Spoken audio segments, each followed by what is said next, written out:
હાલ ખબરોમાં આગળ વધીએ રાજકોટની વાત કરીએ તો ગત 30 જુલાઈના રોજ રાજકોટના 2 ડિવિઝન પોલીસ સ્ટેશન વિસ્તારમાં આવેલા આંગડિયા પેઢીમાં કર્મચારીને બંદૂક બતાવી 2 લૂંટારાઓ દ્વારા 19 લાખ રૂપિયાનું થેલી ઝૂંટવી લૂંટ કરવામાં આવી હતી। ત્યારે પ્રાઇમ આંગડિયા પેઢીમાં થયેલા લૂંટની ઘટનાનો રાજકોટ પોલીસે ભેદ ઉકેલી નાખ્યો છે। રાજકોટમાં પ્રાઇમ આંગડિયા પેઢીમાંથી ₹19 લાખની લૂંટના મામલે ક્રાઇમ બ્રાન્ચે 10 દિવસ બાદ 2 આરોપીને ઝડપી પાડ્યા છે। રમઝાન અલી અને પ્રવીણ ઉર્ફે ખાજિયાની ધરપકડ કરવામાં આવી છે। પોલીસ તપાસમાં સામે આવ્યું છે કે મુખ્ય આરોપીઓ આસુ અને ઇલુએ લૂંટને અંજામ આપ્યો હતો। 2 હાલ ફરાર છે। લૂંટ માટે ચોરીના બાઇકનો ઉપયોગ કરી તેના પર ખોટી નંબર પ્લેટ લગાવવામાં આવી હતી। પકડાયેલા આરોપી પ્રવીણ વિરુદ્ધ રાજસ્થાનમાં 2 ગુનો નોંધાયેલા છે, જ્યારે આસુ વિરુદ્ધ લૂંટના કુલ 22 ગુનો હોવાનું સામે આવ્યું છે। પોલીસે લૂંટની 19 લાખની રકમમાંથી 2 લાખ રૂપિયા રિકવર કર્યા છે। હાલ લૂંટની ઘટનામાં સામેલ 4 આરોપીઓમાંથી 2 આરોપી પોલીસ ગિરફ્તારમાં છે, તો જ્યારે અન્ય 2 આરોપી આસુ અને ઇલુ હાલ પોલીસ પકડથી દૂર છે। આથી તેને પકડવા હાલ રાજકોટ ક્રાઇમ બ્રાન્ચ પોલીસ દ્વારા ચક્રો ગતિમાન કરવામાં આવ્યા છે।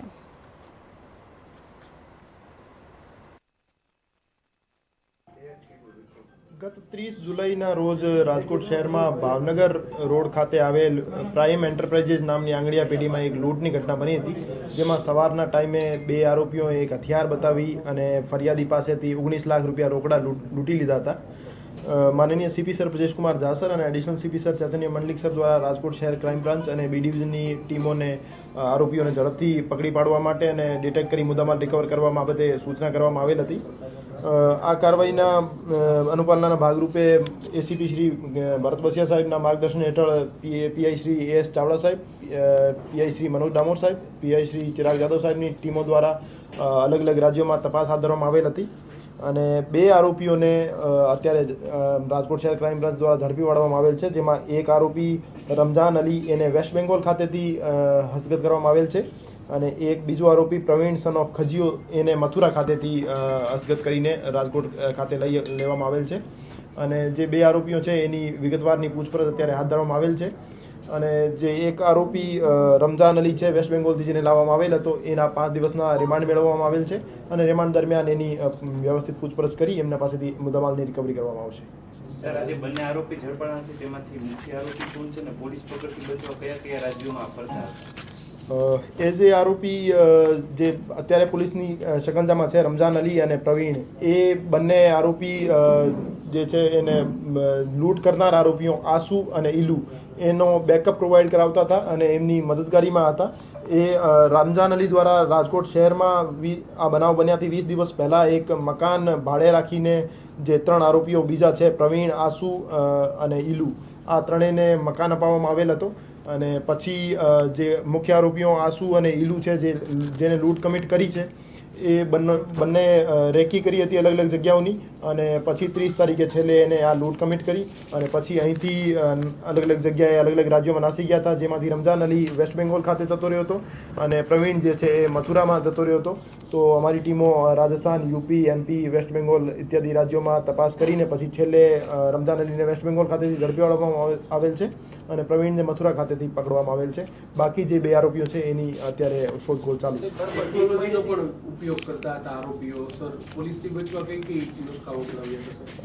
આરોપીઓએ ચોરીની બાઇક અહીંયા રાજકોટ ખાતેથી ચોરીને પછી એનો ઇસ્તેમાલ લૂંટમાં કર્યો હતો, જેની નંબર પ્લેટ પણ ખોટી હતી અને ઘણા બધા જગ્યાએ એમને પોતાની આઈડેન્ટિટી છુપાવવાનો પ્રયાસ કર્યો હતો, પણ રાજકોટ શહેર ક્રાઇમ બ્રાન્ચ દ્વારા એમની વ્યવસ્થિત તપાસ કરી અને એને આઈડેન્ટિફાઈ કરવામાં આવેલ હતા અને પછી છેલ્લે 2ને પકડી પાડવામાં આવ્યા। જે આરોપી પકડાય છે એનો ગુનાહિત ઇતિહાસ અને એ અગાઉ ગુજરાતમાં કે રાજકોટ કામ કર્યું હતું ને બીજું એનો પ્લાન કઈ રીતે કર્યો હતો? અત્યારે જે 2 આરોપીઓ પકડાયેલ છે એમાંથી પકડાયેલ આરોપી પ્રવીણ સન ઓફ ખજીયો જે છે એમને વિરુદ્ધ રાજસ્થાનમાં ડીગ ડિસ્ટ્રિક્ટમાં 2 આર્મ્સ એક્ટના ગુના દાખલ થયેલા છે અને બીજું એક જે આરોપી છે આસુ ઉર્ફે આસ મોહમ્મદ અયુબ, એ મથુરાનો રહેવાસી છે, એના વિરુદ્ધ ઓનલાઈન રેકોર્ડ ચેક કરતા આઈસીજીએસમાં 22 લૂંટના અને ડેકોઇટીના ગુના એમના વિરુદ્ધ દાખલ થયેલા છે અને અમારું માનવું છે કે ઓફલાઈન રેકોર્ડ તપાસવામાં આવે તો એના વિરુદ્ધ 40 કરતાં વધારે ગુના દાખલ થયેલા હોઈ શકે છે। સાચું હતું કે શું એની શું હતી? એ હથિયાર અમારું હજુ સુધી માનવું છે કે એ સાચું જ હતું અને આસુ ઉર્ફે આસ મોહમ્મદના કબજામાં હતું અને જ્યારે એ આરોપી પકડવામાં આવશે તો એમની પાસે હથિયાર પણ કબજે કરવામાં આવશે. અત્યારે કોઈ મુદ્દામાલ રિકવર થયો છે? અત્યારે એ જે 2 આરોપીઓ પકડાયા છે એમની પાસેથી 2 લાખ રોકડ રિકવરી થઈ છે અને રિમાન્ડ દરમિયાન બીજા મુદ્દામાલની પણ રિકવરી. ચારે લોકો ક્યાં મળ્યા હતા સર? જે આ 4 આરોપીઓ છે ને એને કઈ રીતે કનેક્શન મળ્યું? જે આરોપી રમઝાન અલી ઉર્ફે રાજુ સન ઓફ કુરબાન અલી શેખ છે એ મૂળ 24 પરગણા વેસ્ટ બેંગોલનો રહેવાસી છે. એ જે માણસ હતો એ પહેલાં દિલ્હી ખાતે ઇમિટેશન જ્વેલરીમાં કામ કરતો હતો અને અહીંયા છેલ્લા 3 મહિનાથી 3.5 મહિનાથી રાજકોટ ખાતે કામ કરતો હતો અને દિલ્હીમાં જ્યારે એ કામ કરતો હતો ત્યારે આસુ ઉર્ફે આસ મોહમ્મદ અને બીજા જે પ્રવીણ અને ઇલુ એ 3 આરોપીઓ એમના સંપર્કમાં આવ્યા હતા અને આ 30 જુલાઈના જે બનાવ છે એ એના 20 દિવસ પહેલાં એમને ફોન આવ્યો હતો આસુ ઉર્ફે આસ મોહમ્મદનો અને એમને રમઝાન અલીને એક રૂમ ગોતવા માટેનું કીધું હતું. તો રમઝાન અલી દ્વારા એક ભગવતીપરા વિસ્તારમાં કમરો ગોતી દેવામાં આવેલ હતો અને એને ત્રણેયને અહીંયા રાખવામાં આવેલ હતા અને પછી 4 આરોપીઓએ મળીને કેવી રીતે લૂંટ કમિટ કરવી અને આખા યોજના ઘડી હતી અને પછી રેકી કરીને 30 તારીખે છેલ્લે આ એક્ઝિક્યુટ કર્યો હતો. સર આ 2 લોકો જે લૂંટ કરનાર 2 ફરાર છે આ 2 લોકોનો રોલ શું હતો? કારણ કે સીસીટીવીમાં જે દેખાડા નહોતો એ લોકોની ભૂમિકા કયા પ્રકારની હતી? લૂંટ કમિટ કરવામાં એ જે 2 આરોપીઓ છે રમઝાન અલી અને પ્રવીણ એમની કોઈ ડાયરેક્ટ ઇન્વોલ્વમેન્ટ નહોતું. એ આખું પાછળની પ્લાનિંગ અને અહીં લોકલ સપોર્ટ આરોપીઓને પ્રોવાઈડ કરાવવાનો અને એને જે જરૂરી સુવિધાઓ છે પૂરી પાડવાની જેમ કે બાઇક છે અથવા એમનો મકાન છે અથવા એમને કોઈ દવા ભોજનની જરૂરિયાત હોય એ બધી વસ્તુઓ જે એમને પૂરી પાડવાનું કામ કરવામાં આવતું હતું એ રમઝાન અલી અને બાકી પ્રવીણ દ્વારા કરવામાં આવતું હતું અને જે લૂંટ કમિટ કરી હતી એ આસુ ઉર્ફે આસ મોહમ્મદ અને ઇલુ દ્વારા લૂંટ કમિટ કરવામાં આવેલ હતી.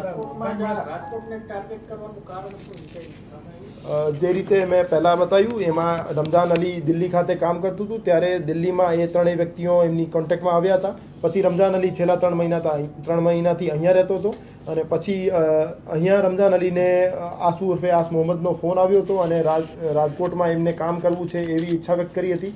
પછી એ અહીંયા આવીને એમને લૂંટની પ્લાનિંગ કરી અને લૂંટને એક્ઝિક્યુટ કરી.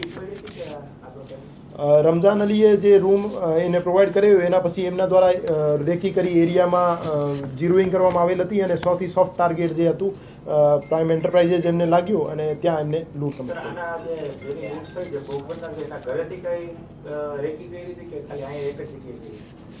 ના, એમને ઘણી બધી જગ્યાએ 2 આરોપીઓ જે આસુ અને ઇલુ હતા એને ઘણી બધી જગ્યાએ રેકી કરી હતી 20 દિવસ દરમિયાન અને સૌથી સોફ્ટ ટાર્ગેટ એમને જે લાગ્યું પ્રાઇમ એન્ટરપ્રાઇઝે ત્યાં એમને છેલ્લે લૂંટ કમિટ કરી.